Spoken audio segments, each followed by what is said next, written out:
If you're selling the plane ride to Hawaii, you're not doing the vacation justice. The plane ride is how you get to the destination, but we have to sell the destination. The class is the plane ride. Well, the destination is the person wants to be the mom who's able to walk outside of her home and her kids look at her and know that she's got their back. The mom wants to know that when she's walking her kids down the street and going around the block for exercise, that she's got her kids covered and that no matter what comes around the corner, she's going to be able to handle it.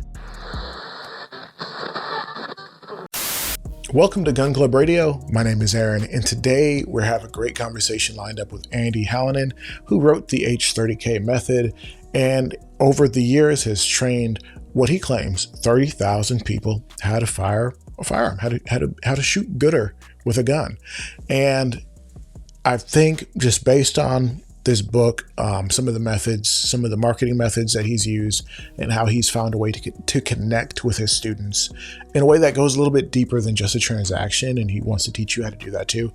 I think the information's good. The question that I had for Andy is, how did you train 30,000 people? What about some of the stuff that you've said and done in the past that has got you in trouble with the media? And you've been around this long, you've said some stuff, you did some stuff. Like what are you doing with all that? And we actually followed up with some of those questions in a secondary interview, just kind of after the fact, after I've had time to sit with it. And so if you're interested in hearing additional things about how he's dealt with, overcome, come out of certain things, or where he sits now with some opinions that he's had that maybe might be offensive to you even, or were offensive to you, you follow up on that interview because we're gonna publish that shortly. But if you're interested in learning how Andy has overcome sickness and disease, why he even got into the gun space to begin with as a marketing guy, I don't think your prototypical gun guy in really any way. If you're interested in any of that, stay tuned, lock in, let's get into it. Let's go. In an industry that's really crippled by the highs and the lows, okay, so Trump's coming into office, so gun sales are gone. Okay, Biden's coming into office, or whoever's coming in, gun sales through the roof. They're going to ban stuff, so let's just buy everything. That kind of just up and downs. Andy claims that he's found the antidote. He's found the solution. Methods and processes that will help you to kind of keep things steady without the crazy ups and downs.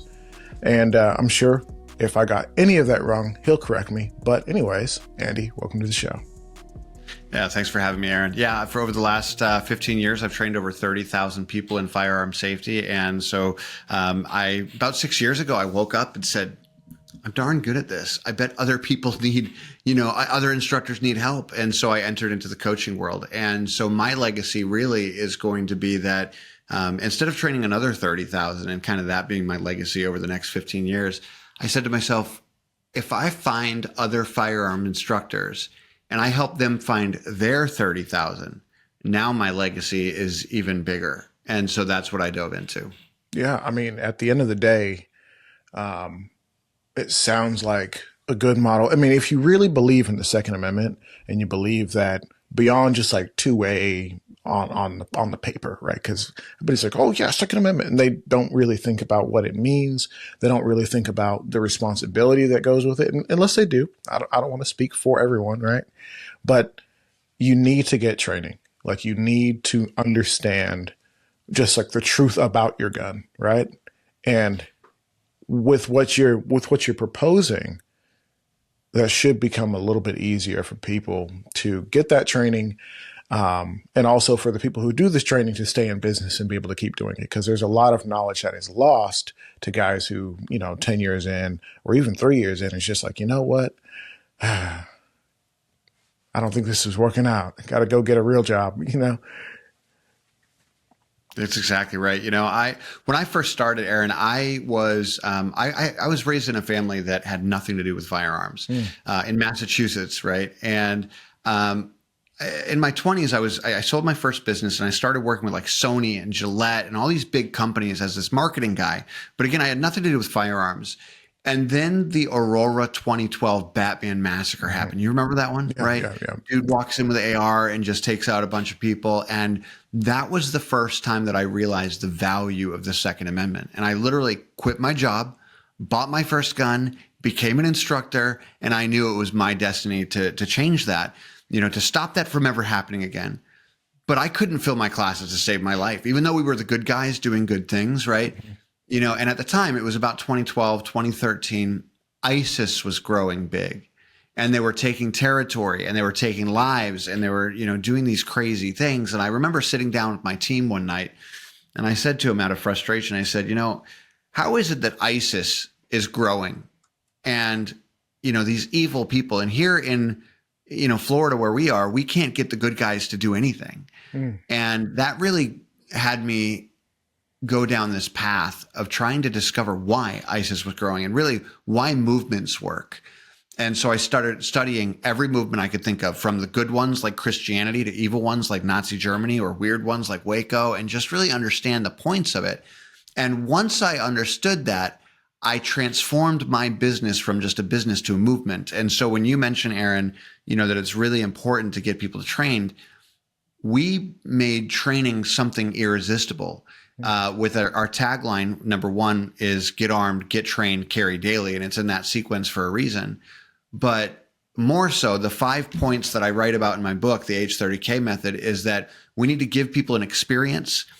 We need to give them meaning. We need to give them transformation. And then we need to give them, a journey to follow. And then finally, an invitation to come along with us. And that's what I transformed my business. And that's how I trained 30,000 people in this tiny little town. And that's kind of what I'm preaching now, is that everybody's selling just a class and nobody wants a class. What people want is they want a transformation. They want to be somebody different, right? They want to be the best version of themselves. And that's what we need to preach to. And that's what we need to market to. Okay. Now, I guess the question is, how do we get there? But I guess before we do that, let's just kind of like slow down just a second, kind of go back into it and say like, okay, so you were an instructor, you wrote a book, did the book come first, or did the I guess the mentorship program, the system that you are proposing, which one came kind of first? So about 6 years ago, I entered into the coaching world. I actually had one instructor that came to me, and they were in a different state. They were in Michigan, and they said, I see your videos all the time. I see your classes are full all the time. How do you do it? And I sat down with this instructor and I developed this. I didn't know what I was doing at the time. Like I didn't sit down to invent a program. I just sat down to help this guy. And in doing so, I created handouts and processes and plans and assigned homework. And then another instructor came to me. So this all was really organic. I didn't really sit down and just make a decision like, I'm going to step out of the classroom and step into mentorship. It was all very organic. But the more success I was having in different areas, I wasn't even in a classroom on a Saturday. My instructors were throughout the country, and I was having more of an impact through those instructors than I was in person in my small town. And so I really transitioned that whole time. Even after training 30,000 people, I mean, those are really great numbers. Obviously, people can do the math on that. If you have a weekend class, most weekends, there's 52 weekends in a year. You do that most of the time. You really have to be selling out your classes in order to hit those numbers. But I think you said something else that's really important. You said that person kind of came to you. They saw what you were doing, and they were attracted to that. They were attracted to that success, and in that, you were able to share that information, get that knowledge transfer. I know instructors love that word. And then organically, more came. And then at the end of the day, you say, I have all these materials. And I think people are going to really appreciate that. It wasn't just how can I make more money? How can I lean into the Second Amendment grift and just like make sure that we're just rolling in dough? Because 2A stuff can be lucrative, but it can also be kind of like just a labor of love, if you know what I mean. So I think people are going to really appreciate that it happened the way it did. That said, I guess you said you started mentoring, you started sharing this information. At what point did you say, like, shoot, this has to be a book? Like, I got to put it together into a book? I think that I've had this book in my head since that first instructor. Like it's always been in there. And I would sit down and I would write a chapter and I would, stew on it. And then I would just get busy with something else and like months would go by and I would sit down and write another chapter and then a year would go by. But really in 2023, after about 4 years of the craziest, weirdest health issues that you could imagine. And, going doctor to doctor, literally for about 3 years, 4 years, and the doctors all said, anxiety, it's just anxiety. You've just got a stressful job. And I'm like, I'm doing what I love. I'm living a purpose-driven life. Like I am living out what God has called me to do. There is no anxiety here. I was diagnosed with cancer. Wow. And it was thyroid cancer. And that set the next year of my life. Getting through that, I had a complete thyroidectomy. You can see the scar here. And with the thyroid cancer, they take the thyroid out, and then you've got to deal with. It's such an important organ that you've got to replace it with medication, and it's very difficult to get that right. It's a lot of medications that you have to take. I mean, that, but maybe somebody else doesn't. So. Yeah, it is. It's very difficult, and I'm glad you pointed that out. So, but when I woke up from the hospital, when this evil was removed from me, and I feel like, I saw pictures of this thing. It just looked evil. When this evil was removed from me, I felt so on fire, because a year before this surgery, I was in such a depressed state. Knowing that you have cancer is just life-changing. And it puts everything in perspective. And the way that my body felt, I felt like I wasn't going to survive. And so I wasn't thinking about legacy. I wasn't thinking about purpose. I was just thinking about how am I going to get through today? And so I wake up from surgery and I'm just on fire for the mission again. And there's no coincidence that over the next 6 months, I really put the pedal to the metal rather, and wrote this book because I feel that I've been called to this mission and I don't do it justice without sharing. And yes, it has to produce income because, that's what pays the bills, right? We can't, and I tell instructors this all the time, is that if they're not earning revenue, they can't help as many people. And so, yes, it's a labor of love because we're passionate about what we're doing. We're in a mission-driven industry. We are saving lives. We are on the front line of saving lives. But if we don't get paid for it, we can't reach as many people. And so that's kind of how the book came about. Yeah, and it's unfortunate. And first of all, I'm glad you're here. I'm glad the surgery went well. I definitely want to touch on that a little bit more, and hopefully we can. But you were mentioning just like, I think something that some viewers, listeners, people on YouTube, because we also do like the GunTubey thing, and some people are so like money averse when it comes to like, where are you getting your money from? What are you doing? And obviously there's questions of ethics, always are, always will be. Transparency is key in that kind of thing. But I think when you're, at least in the instructors that I've met, the ones that I know very well, there's always that question of like, man, why does your class cost so much? It's like, man, it's $120 for like 2 hours and I'm bringing all my guns. And it's like they're not even charging what they could, but there's still that question of like, why does it cost so much? Why do I have to bring my own ammo? What's up with the range fee? And I'm curious to know if you have kind of figured that out. But, and I guess before we kind of dive into that, I want to go back, and I'm sorry, Mike, I want to go back to the thyroid thing. What were your symptoms? Like, what was that like? I mean, you said you felt like you were a new man. Like, where were you with that? So I was getting these episodes where I would, it started in 2017. My beard started to fall out in a weird way, and I couldn't figure that out. That was the first symptom. And then it was shortness of breath. So I don't know, after you kind of jog a little bit and you like take a deep breath, right? No matter how many deep breaths I took, I never felt like I wasn't out of breath. And just constantly. It turns out that the tumor itself was, pressing against my windpipe and not allowing my lungs to do their job, right? So it was so nice to have a breath of fresh air, quite literally. But then it got worse where it was bouts of tachycardia, which is your heart just skyrocketing for no reason. I would just be sitting here, at my desk doing nothing, and my heart rate would go 140, 150. That's crazy good. Yeah, just horrible. nuts. Like in the gym, great. Sitting there, feels great. bad. Yep. Yep. And there was and all my blood work always came back, normal. And so, it wasn't until the third time that I was rushed out. I'm a counselor with the NRA.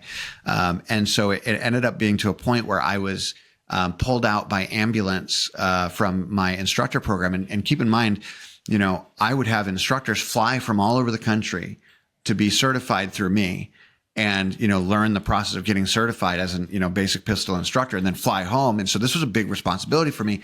And after the third class that I was pulled out from an ambulance, I basically started this journey where I refused to give up. I just went doctor to doctor. And it was actually functional medicine that did a thyroid test for the first time. Really? Nobody even thought about thyroid. They all thought heart, and my heart checked out 1,000 ways to Sunday. And so nobody thought about thyroid until functional medicine. It's that's really discouraging because, you go to the doctor, you think something's wrong, you're getting weird symptoms, things are happening. Why do I feel this way? And every doctor's like, healthy as a horse. And you're like, dude, I'm dying. What are you talking about? Yeah, there were several times that I was in the ER and I literally looked at the doctor and I said, listen, I don't know what to tell you, but I think that if you discharge me tonight, I think that I'm going to die. And that's what my body was telling me. There's something drastically wrong. And so after I was diagnosed, they had found a spot in my lung and in my liver. And after I was diagnosed, I spent the next year, my body told me that it was over. And because I felt like it was over for a year. And that's what, I was telling my family, like, I'm not going to survive. This evil in my neck, convinced me that, and looking back now, I think that it was a form of depression, but it convinced me that I was dying. Mm-hmm. And I wasn't thinking of sadness. I was just thinking, how do I make sure that my family's okay financially? Wow. That's all I cared about for the year. And when I came out of that with such a vigor, such a fire. Because once that evil was removed, and I really feel like this is a spiritual thing, I feel like cancer is evil. Once that evil was removed from my body, my spirit was able to, rise again in a way that, it was, they say there's a certain peace that can only be found on the other side of war, and that's how I felt. Man, that's awesome, and I really hope that there's somebody who's listening to this that hears that and understands what that means for them, like in a way that I can't explain with my own words. So thank you for sharing that. Yeah. The message I have for anybody listening that's got health issues is don't give up. Don't give up. Keep going to the appointments. Keep fighting. If the doctor that you're talking to is dismissive, move on, talk to another one, and don't give up because it's worth it and it matters. Yeah. I think that's something that people really struggle with because we're kind of taught like, hey, this is your barber. This is your doctor. You don't get a second one. That's exactly right. Yeah.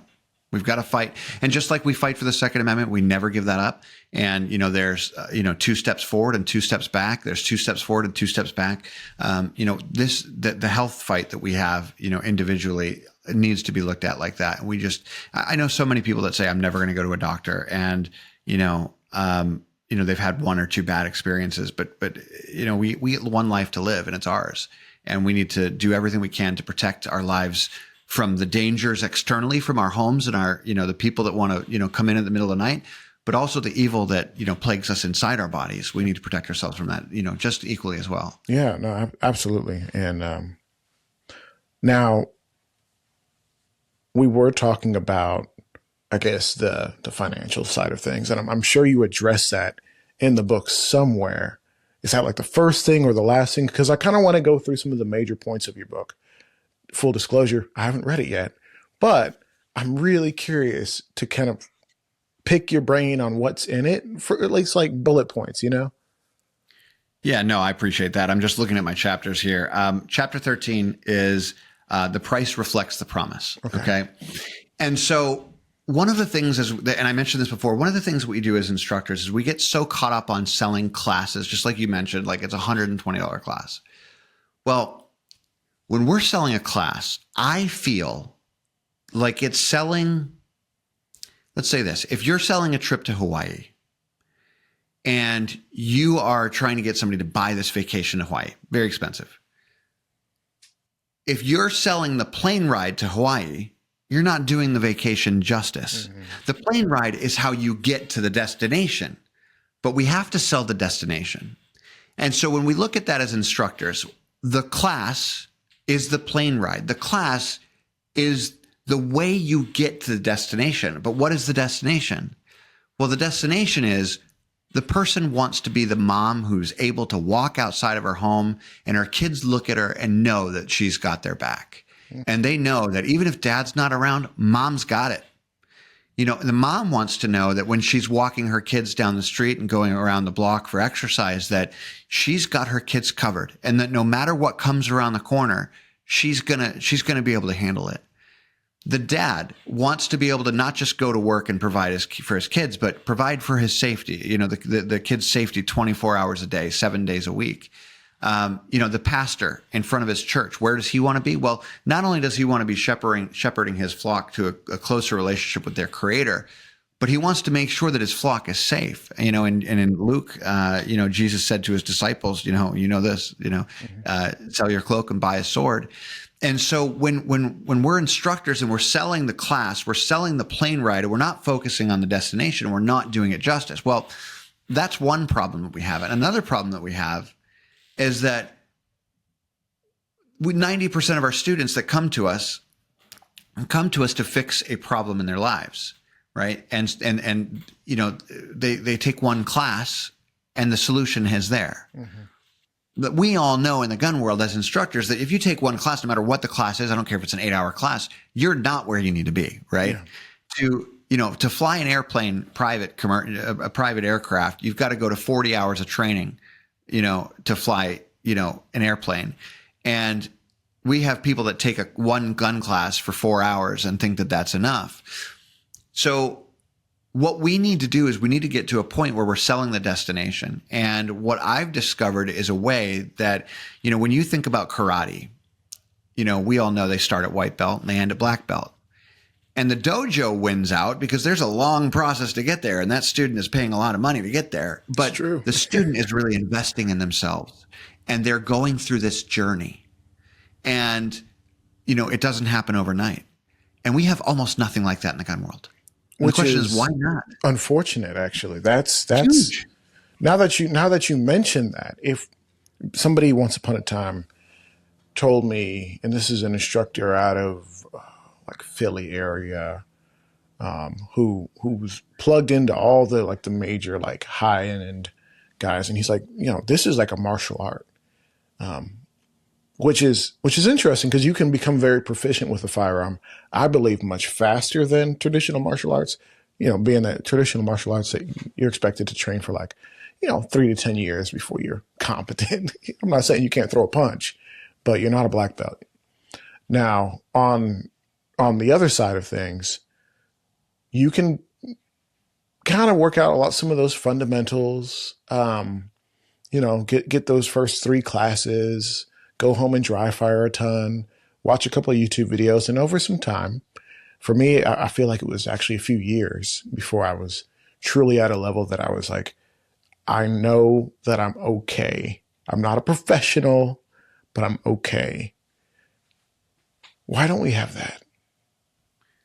We are doing a disservice for our community by pushing people out the door after a class for them to carry concealed after a 4-hour class. We're doing our business a disservice because, again, financially, we can't reach as many people if we're not earning revenue.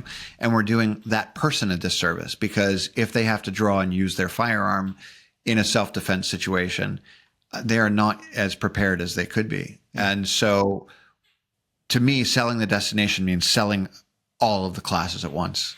And this is my advice to all the instructors out there is line up all the classes that you feel are just essential for a person's journey, right? To really transform them from where they were when they started to where they want to be. Line up what that journey looks like and then sell the journey, sell that destination. So you're selling the entire package, not just a class. And so do you mean like you're actually selling the package, or are you like in your pitch and marketing, Are you saying like, hey guys, this is what we do and we're going to get you there if you stick with us? Great question. So I see it like the black belt, right? When you go and you sign up for a dojo, you don't walk in and say, I just want to be a white belt. You say, someday I'm going to be a black belt. And as people are becoming black belts, you're watching them and you're celebrating in these celebrations, and they're graduating and you're looking up to them. They're mentoring you. And that's what we need to bring to the gun world. And the way that looks is, first we need to name, and I talk about this in the book, we need to name the destination. Mm-hmm. Okay. We need to name the destination. So it's not black belt for us, but what is it? Is it, you mentioned your Philadelphia instructor. Is it the Philadelphia Defenders? Is it the Ultimate Protectors? Is it the Carry Moms? What is the ultimate destination? We need to name it. We need to give it a name. Because if we don't name the end result, how do we know when we achieve it? And how do we talk about it? And how do we explain it? And then we need to outline a process, a step-by-step. If somebody takes class 1, 2, 3, 4, 5, 6, at the end of class 6, we know that they are more likely than not going to be the ultimate protector or whatever our graduate is. And then we should have a ceremony where we formally recognize them. And we, sure, we issue certificates along the way, but maybe at the end we issue a challenge coin or, a badge, not like a cop badge, but like a badge that you put on your vest or whatever, right? Some sort of award and a formal recognition. And we make it so attractive and so exciting and so interesting. And we make it part of who these people are, because, when people go to karate or self-defense, jiu-jitsu, who do they hang out with? Other jiu-jitsu people. What do they talk about? What do they watch online? Jiu-jitsu, right? It becomes a lifestyle. Mm-hmm. And that's where we need to get to in the firearm world so that we can really produce the most trained people. Yeah, honestly, jiu-jitsu is kind of a cult. I'm just throwing it out there. And one day I might join. I'm just throwing that out there too. That saying, no, that said, you're absolutely correct. And there are select instructors who have just so much clout and ability and history and all that. Like, I'm trying to remember a few, but there are some programs that are, when you say it, people are like, oh yeah, I know who that is, or I've heard of them. They have a big YouTube presence. Or I have a random buddy from work, the accountant. He went to his course. It was a red dot course, and he's just the best red dot instructor in the world.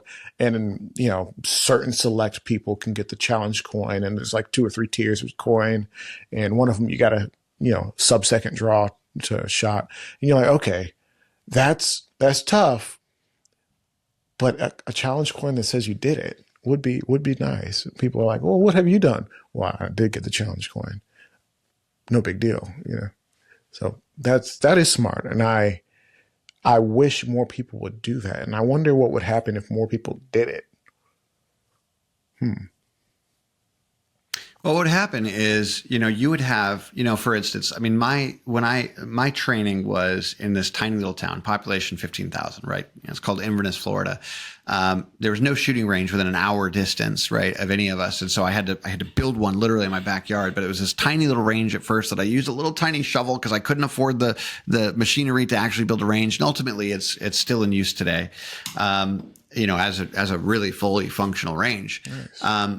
But what happened was I would get people that would drive to my class 3 hours, 4 hours.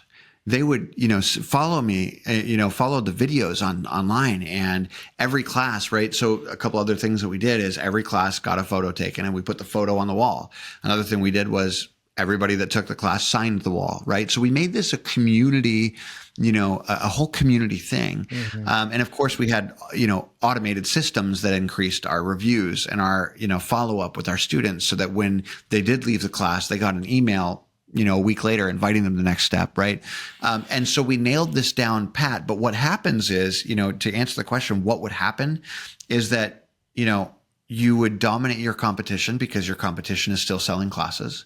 You would get more reviews and more recognition. I mean, to this day, just a quick example, I took my son to Dave and Buster, which is a restaurant about an hour and a half from me.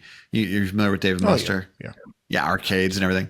And we were sitting there playing a video game an hour and a half away from home. And the couple next to me, and my son turned to me and they were like, "We took your class," and here I am in front of my son, and that's just the best feeling in the world for my son to look at me with a smile on his face and just be proud of his dad, right? And now those people to my left were also carrying concealed because they went through this whole process with me. But there's two things in that moment that really stood out to me. Number one, the pride that I felt in front of my son that I really made a difference in these people's lives, and number two, the difference that these people would potentially make if somebody came through the door, wanting to hurt kids at Dave and Buster's or anywhere else. Yeah. These people are really prepared. Yeah, no, that's the harsh reality, right? And you shared a lot of really good stuff about really just that pride in that moment and realizing like we're an hour and a half away and there's still people around you who literally will point you out in the crowd and say, "That guy, I took his class," and be able to share that. And obviously that's that really like good, like organic feedback. And even the really necessary, and we're in the 21st century, everything's digital. Like you cannot have anything that exists and it not be somewhat online or doesn't actually exist. And I know there's people out there who have a whole training school, no photos. The website looks like it's from like 2006. And we're talking like it was outdated in 2006. So like, yeah. But then they have no photos. They have somehow they have a Google page. Somehow. No reviews, a couple photos. And yet, like you said, you had automated systems for making sure you got new, fresh reviews. And even this in-person feedback. I'm just like, man, this guy's figured it out. Do you have, and I guess I kind of want to dive into that. Do you have tips or methods? Does the book address how instructors should exist in the digital age? Yeah, so it does, and I forget what chapter, but basically I jump in and I explain in 2015, at the end of 2024, Mark Zuckerberg went on the Joe Rogan show and said, "I was wrong about censorship. I was wrong about," he didn't call out the Second Amendment particular, but right after that, they hired a liaison from the gun world. He works with open source defense, and now he is the liaison between Facebook and our industry. And in March of 2025, they debuted new policies for organic content, where if you're a federal firearms licensed dealer and Facebook knows that, they're not going to ban you anymore for organic posts. It's a brand new policy. In fact, if you Google right now, Facebook policy firearms, you'll see commercial dealers that are licensed are allowed to sell guns on Facebook now. And so that's a brilliant change, and it's a step in the right direction. But even before that happened, even before shadow banning, even before censorship, the content game is so difficult. And you know this, Aaron, because you're in the content world every day. So hard. The content world is so difficult because everybody can make content. Yeah. What sets you apart, in my opinion, the easiest way is instead of spending all the time in the world creating content for 3 people to see, if you are creating content, even an image post or a video post, spend money advertising. I don't mean boost it. Boosting is the worst thing you could ever do because you don't have the controls over who sees it and what they see or what they do. But spend money getting that post in front of the right audience. Even if it's $5, I don't care what it is, $5 a day. If it's worth the time to create the piece of content, it is worth the money to get people to see it. You mean because you can have a Picasso in your basement. Or Google is great for receiving demand. Okay, what I mean by that is when somebody wants something, they already have in their soul that they need to find something, they go to Google and searched.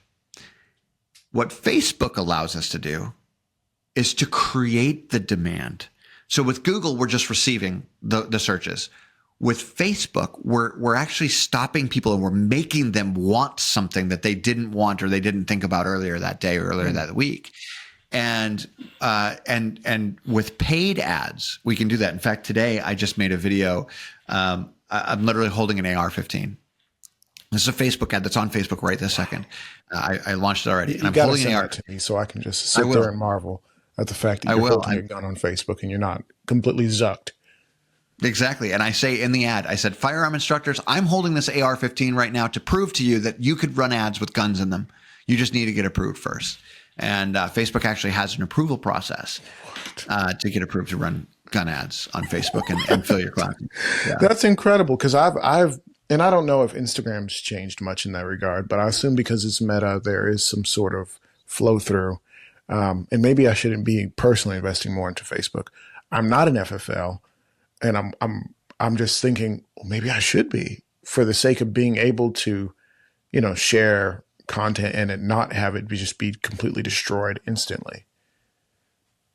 I do recommend everybody become an FFL, do a couple of gun transactions a year. The federal government only requires you to have 4 walls and a roof. So it's your state that's going to be the challenge to get through sometimes. But, I even have FFLs that get approved in Jersey and California and Massachusetts, that we just have to go through the process. But it does unlock some things. But even if you're not an FFL, as long as you're making a reasonable effort to make sure that Facebook doesn't believe that your gun post is leading to the sale of a gun. Okay, for instance, I made a mistake. My Andy the Gun Guy page is not an FFL, and I don't advertise as an FFL. I advertise as a digital creator or a public figure or something like that. And so I had a gun stolen from me. They broke into my gun store years ago in 2016, and the police recovered this gun. And they attached an evidence tag to it. And I took a picture of the gun with the evidence tag on it and posted it on Facebook, and it led to a ban for 2 weeks. And it's because I had a tag on the gun. It looked like it was for sale, although it wasn't, right? So we need to not make mistakes like that if we're not an FFL. But if we are wanting to run ads with guns in them, even AR-15s, like I have, there was this scandal that came out called the Cambridge Analytica scandal around the 2016 election. And this was Russia basically spending money on Facebook ads to influence the outcome of the election. That's right.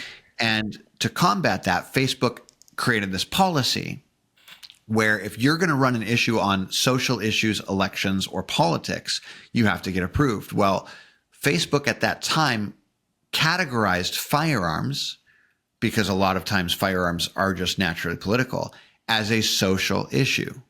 So once you get approved to run ads on social issues, elections, or politics, you'd have gun ads in your ads all the time. And the only thing that you need to get approved is prove that you're a United States citizen and that you don't live in Russia. That's pretty much it. They send you a postcard in the mail with a 6-digit code on it. You enter it like the kind of codes you get from your cell phone to log into websites. And a little 2-step verification. That's it. Wow. It's just via mail, so that they know that your home is your home. That's fun. Yeah. Wow. I'm learning a lot today. And so, okay, so we talked about the digital age, and you said you don't have to be a content creator, but you do need to not boost your post, but to create ads, specifically on Facebook. Instagram, yes or no? So when I say Facebook, and I make this mistake a lot, thanks for calling me out on that, is when I say Facebook, I mean Instagram. They're tied together. Meta. So okay. Every time I say Facebook, I also mean Facebook and Instagram. Okay, so the Meta platform is Facebook, Instagram. Now, that said, so you're saying you need to exist on these spaces. You need to be able to understand the actual policy so you don't get taken down, and you can share openly and freely. That's good, because I still have some buddies who are using special codes and like saying like, hey, this is, and they put the little sailboat emoji. Hopefully I'm not like, dry snitching, right? But yeah. You're saying you don't even have to do all that if you do it the right way. This guy's got to talk to you. Okay. So let's talk a little bit about, like at the end of the day. So, okay, we got the little, Instagram, Facebook ads. We kind of know how to like position and pitch what we're doing.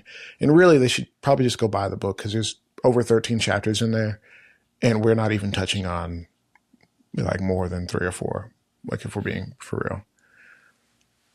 Like it's eye-opening. Where do we go from it? Right? I'm like almost overwhelmed. And I don't even sell classes.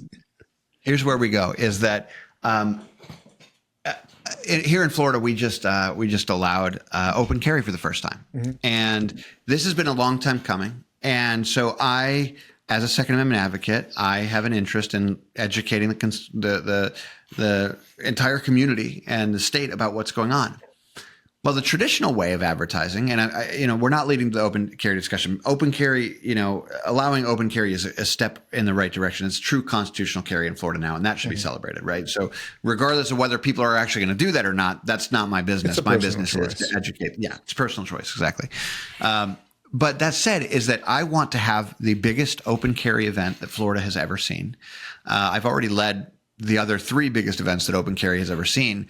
But now I want just like this crazy, crazy big event. And so traditionally what people will do to, advertise an event or have, some sort of community event is reach into their pocket, pull out 10 grand, go to radio, go to TV, right? Pull out 30 grand, go to TV, do whatever, right? And then you don't even know what you're going to get for that, right? So how do you plan to have enough food or t-shirts or hats or whatever whatever you have? How do you know what the insurance is going to charge you because you don't know how many people are coming? Well, with this type of marketing, what I do is I run a Facebook ad and I just created 5 ads on my cell phone, just literally on my cell phone. And I use this DJI mic, $150 at Best Buy. My 12-year-old son held the camera for me. And I posted those ads on Facebook, and those ads go to a landing page that people get to RSVP for the event for free. Now I know who's coming. I got 300 people registered in 72 hours, but I'm spending the money on Facebook ads and I don't want to go broke. So what I do right after they register is I sell them a VIP ticket. What's the VIP ticket get them? Well, it gets them 5 raffle tickets for all the gun giveaways that I've got. I'm donating 2 guns personally. Car Firearms is donating another gun. I've got ATI on the hook and, to possibly donate a 3rd one. But so they get the raffle tickets for that. And by the way, if they buy them in advance, I'll double their raffle tickets that they get. Right?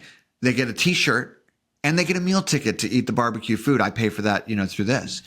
And so now what happens is I get the $37 or whatever it is before they even show up, and it pays my Facebook bill.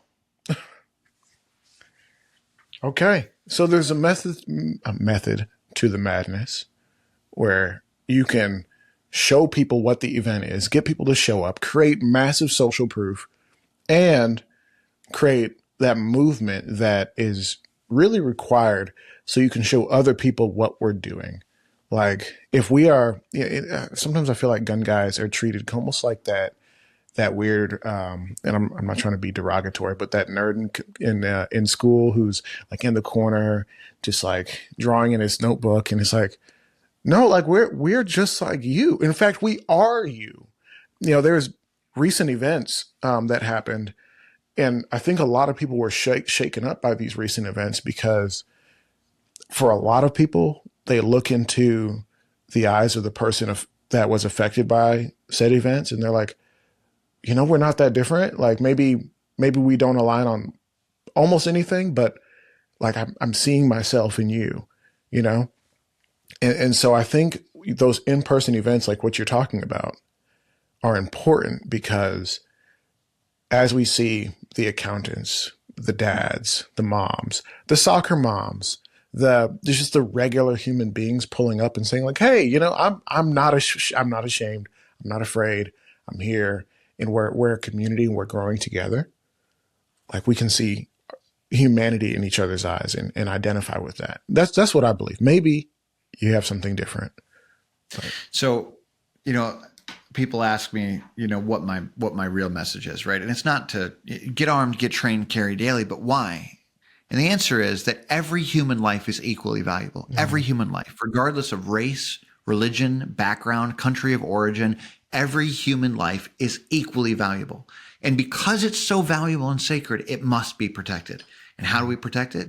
We encourage people to get armed, get trained, and carry daily. Yeah. And if other people in the world, especially people that don't believe politically the way that, most gun owners do, believe the same value of human life, we wouldn't have the tragedy in the world that we do today. Yeah. Yeah. And I'm glad you brought that up because I think that's true. Like regardless of whatever it is that you ideologically identify with, if you hold that life is sacred, life is valuable, that the person standing in front of you has worth that should not just be snuffed out, then you would do whatever it takes to protect that person. And you couldn't possibly have 99% of the issues that we have regarding violence. Like bears are still going to break into your house. You might have to put one down. Sorry, Pooh Bear. But, coming together as humans and creating a movement that is beyond just like a guy selling a course, I think there's something there. Can we kind of go back to, and maybe I'm just beating a dead horse, but I really, really appreciated the idea of like, hey, let's create something that people want to be a part of. Let's talk about that a little bit more, I guess, before we kind of get to the point where we got to wrap up. I love that you brought that up because I spent so much time. I spent about 3 months studying movements to understand what called people to them. Like, why would somebody drink the Kool-Aid, right? Like, why would people in Waco allow, why would they be so devoted to what they were doing? And what I discovered is that I believe now that humans have this desire. Every human on this planet has this desire to find 3 core elements.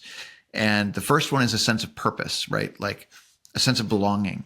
The second one is a sense of acceptance into a social community of some sort. And the third one is a sense of love. And that's not just husband, wife, I love you too. That's the camaraderie that comes in our industry with knowing that, the guy next to you has your back, mm-hmm. right? And so when we make our training less about a class and more about, hey, soccer mom, when you go to the grocery store this week and you're strapped, I want you to think about all of the people that you're currently protecting. Mm-hmm. And it makes that grocery store trip have a sense of purpose. And if that mother has gotten a sense of purpose through your training and your methods and your mission and your, call to action, that mother is much more connected to your business. And then when we look at acceptance, when we accept people into our mission and our movement, again, when we value human life the way that we should, that every human life is equally valuable, regardless of race or skin color or religion or whatever, everybody's accepted in that program mm-hmm. until they're not, right? Because they are the ones that are being intolerant. For instance, is, we do the Pledge of Allegiance before every class. And, just about every class, we have somebody stand and they're respectful and they don't say the Pledge of Allegiance. That's totally fine. No, we don't ask. We don't even say anything. Totally fine because they're respecting the ritual, right? But then we get the kneelers, okay? And my opinion with that is that at that point, our fundamental belief system is so far off that they're trying to be, disrespectful, to the rest of the people in the room. Each time I've removed and given a refund to the people that have that, I come back into the room and they're cheering for me because I have protected my community. I have protected the people that we've accepted into this circle. And by protecting them, they feel even more attached because we are, kind of leaving that. So yes, that person that's kneeling is more than welcome because their life is equally valuable to mine and everybody else's. But at that point, everything that I say is going to be poison to them, mm-hmm. right? Every belief system that I have about the value of human life, they're going to hear the opposite because I started with the pledge, right? Yeah, no, that's actually a really interesting point because, as you know, several years ago, that was a big deal. And I think it polarized the nation and in not an insignificant way. Like, national football stadiums were dealing with it and different teams. And I've followed closely a couple different teams. I'm specifically a big fan of the Seattle Seahawks. Don't ask.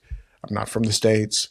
But here's like different teams were like, what should we do? Should we link arms and show unity and solidarity and some of the messaging that we agree with, but also have, acknowledgments? And it's like, oh, this is getting out of hand. I'm glad you guys are thinking about it, but also kind of going into what you were saying, if you pull up to a class and you, the instructor, says like, hey, we're going to start with the Pledge of Allegiance or a prayer or different things. If a person is so far, and I'm not saying like they're a bad person. I would not say that. Somebody else may. No. I'm not going to say that. But if the person is so far removed from kind of where we're going that they are uncomfortable with what you're doing to the point where they have to do something completely opposite, you probably should give them a refund and just say like, hey man, I don't want your experience to be completely ruined.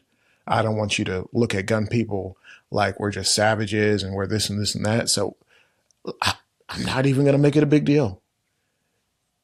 I'm not even going to keep your money. Is that I mean, you've already explained it. That's kind of the mindset, but am I off, or was there anything about that you disagree with? I've tried it both ways. I've tried to, just ignore it and move on with the class. And what ended up happening all 3 times that I tried that before I started the removal policy is I would get 7-page long reviews that are 1 star with very specific points about my training that they twisted my words. And what I discovered was, at the moment that I did the pledge, that was the moment that they decided that I'm evil. And at that point forward, the destruction that they were able to do to my business actually was more harmful than just a review. I was asked to leave and given a refund, because now they have more specificity in their argument and their attack on the business. And that specificity hurts worse because people actually believe that this guy was sane and that the instructor actually is, of that mindset. That's harsh, and that is hard. And I'm glad that you've kind of figured out a way. And I wish those people well. Personally, I sincerely wish those people well, and I wish they'd be able 100%. to find like, okay, well, if you can't get trained with me, hopefully you're trained and you value life the way we do. And I'm not saying that there is a class for them somewhere. Yeah, I mean there's a class for them somewhere. I guess it's not there.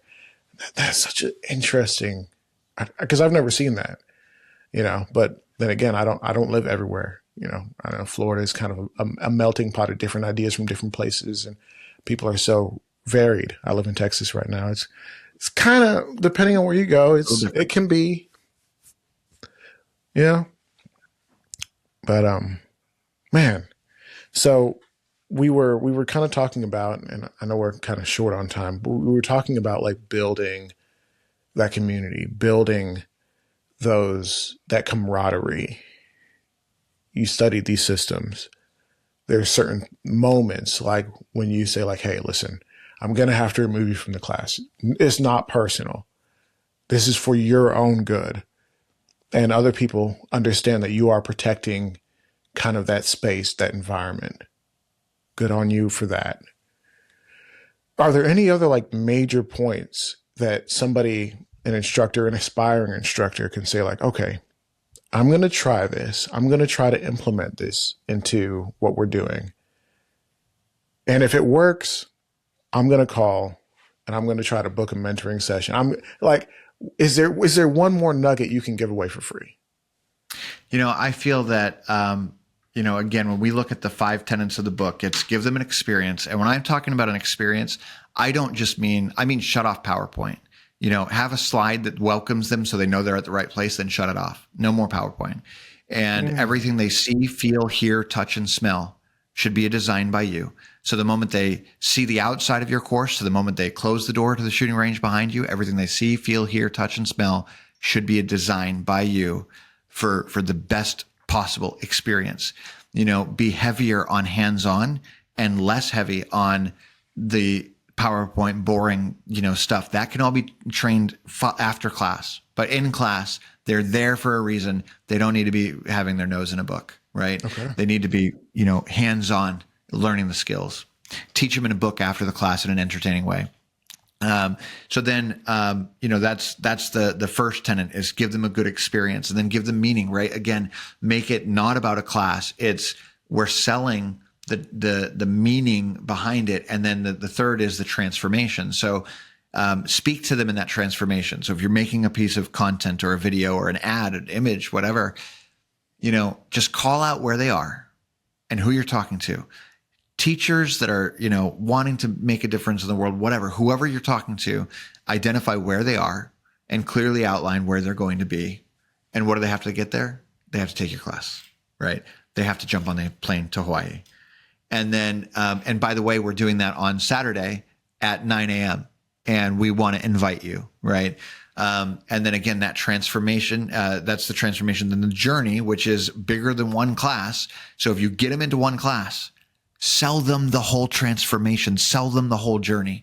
Imagine the white belt. Imagine how much money the white belt would spend if they know after 6 classes they're going to be a black belt, right? Yeah. Imagine how much they would spend to do that because they're fast tracking that system. And don't skimp out on the training. Make them go through the 6 classes before you award them, but do award them at some point. And then the final system is give them, the final point of the H30K method is give them an invitation. And the invitation is everything that we do to get them to sign up.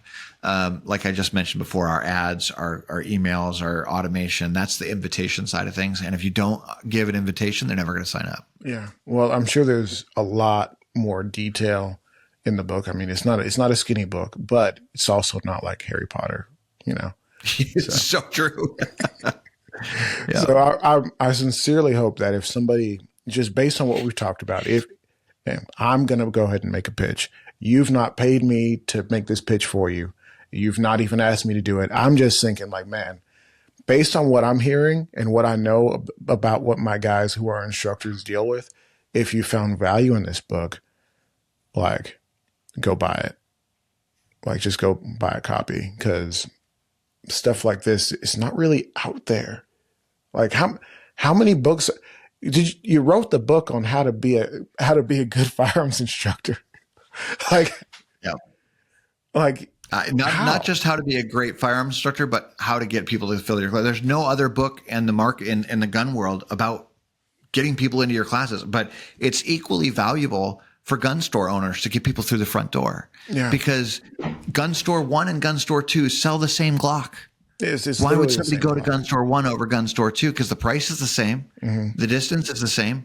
Well, because gun store 1 is changing the world. Yeah.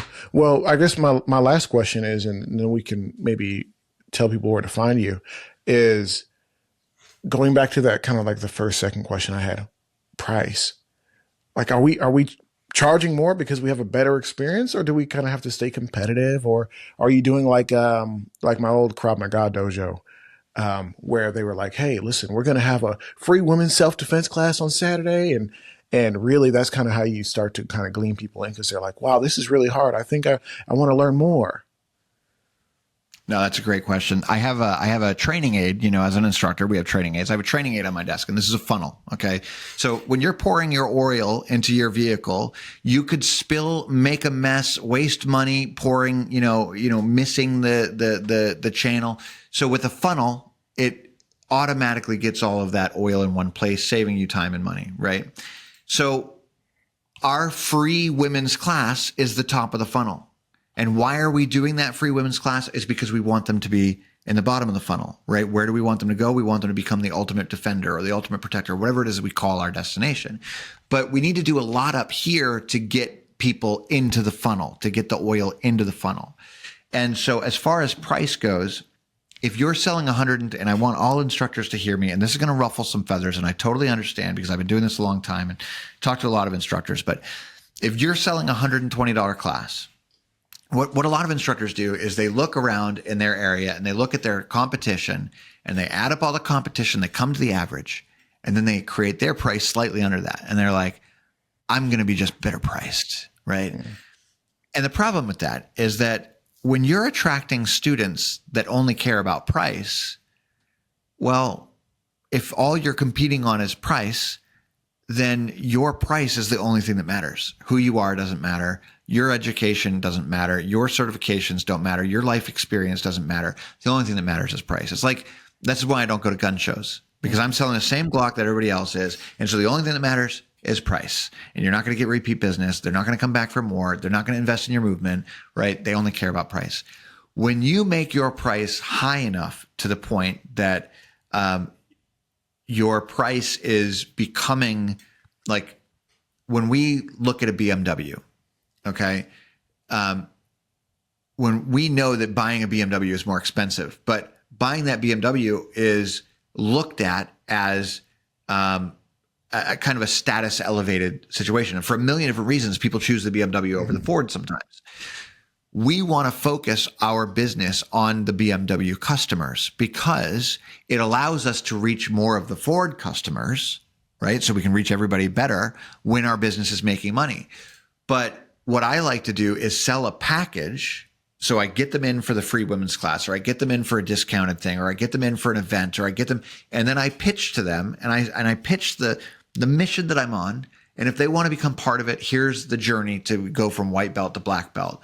And it's, whatever, $997 is a number that I love to use. If you want to sign up tonight, you can do 3 payments over 3 months. At the end of 3 months, your classes will be over and you'll be a black belt, or whatever, if you've taken all of the 6 classes or whatever it is. So when we elevate price, though, the important point of that is that your competition can no longer best you, right? You're no longer competing with the guys that are selling a $120 class, because nobody can sell the same package that you're selling. And so you rise above your competition, and price no longer is the barrier. In fact, when we charge, let's say $1,000 for this whole journey, people look at that and the price alone gives value. And they say, that's something I want to be part of. And the ones that want the Ford, you have more to offer them as well, because your business is making money. So you can have different sessions that go after that person and serve that customer too, because everybody deserves to be protected. Wow. That's awesome. Andy, we really appreciate you coming on and sharing all this, giving it away for free. And I hope that people will, like I mentioned before, really take a moment and check you out. And of course, if there's other things that they can do, ways they can go deeper with Andy, I'm sure they'll find that. But tell them where they can find that for me real quick. First step I do is just go to instructormarketing.com, and I've got courses there for Facebook ads specifically. You can pick up the book. If they do pick up the book, I give them over $600 in extra tools and value that they can do if they buy it from me instead of Amazon. They can totally go on Amazon too, but also right now, if they buy it from me, I write a personal note in each one before I ship it out. All right.